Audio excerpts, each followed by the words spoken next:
మన ప్రభు అయిన యేసుక్రీస్తు నామములో ఛానల్ వీక్షిస్తున్న ప్రతి ఒక్కరికి కూడా ప్రభువు నామములో శుభాభివందనములు తెలియజేసుకుంటూ ఉన్నాను. ఈ దినం దేవుడు మనకిచ్చిన నూతనమైన వాగ్దానం, అది లూకా శుభవార్త 13వ అధ్యాయము 12వ లేఖనము. నీ బలహీనతల నుండి విడుదల పొంది ఉన్నావు.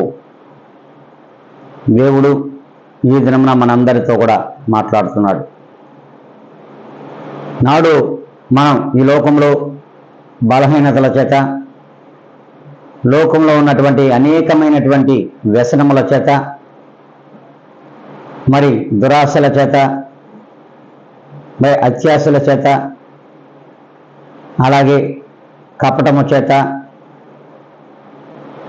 మరి అసూయ చేత, ద్వేషములతో ఈ లోకంలో ఇవన్నీ కూడా మన బలహీనతలే. గతంలో ఏనాడైతే ప్రభుని యేసుక్రీస్తుని విశ్వసించినామో, ఆ విశ్వాస గృహమునకు ఏ దినమైతే మనం చేరామో, ఆనాటి నుండి మన బలహీనతల నుండి మనం విడుదల పొంది ఉన్నాము.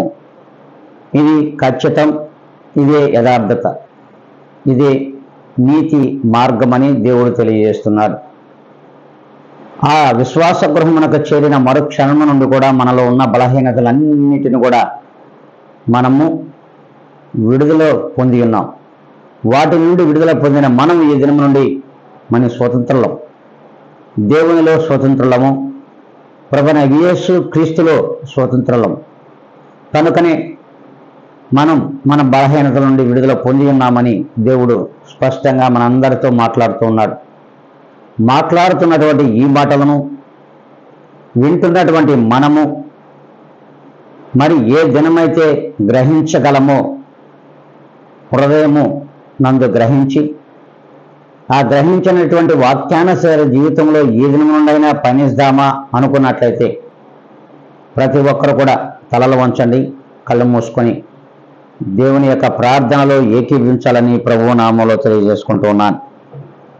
పరిశుద్ధాత్మ దేవుడా, కృపా సత్య సంపూర్ణుడా, నా తండ్రి, ఇదిగోనైనా ఈ గొప్ప శుక్రవార దినమున మీరిచ్చినటువంటి ఈ గొప్ప వాగ్దానము చేత మమ్మలను మీలోనికి నడిపించమని, మా బలహీనతలన్నిటి నుండి మాకు విడుదలను దయచేసి ఉన్నావు కనుక మేము మీలో స్వతంత్రులుగా జీవించడానికి కృపను సహాయమును మెండుగా దయచేయమని, ఆయన వీక్షించున్నటువంటి ప్రతి ఒక్కరిని కూడా ఈ ఉదయకాల సమయమున మీ చేతులకు అప్పగించుకుంటూ, నన్ను నేనుగా మిక్కిలిగా మీ పాదాల దగ్గర తగ్గించుకొని యేసుక్రీస్తు నామములో అడిగి వేడుకొని ప్రార్థిస్తున్నాను మా ప్రియ గొప్ప పరలోకపు తండ్రి.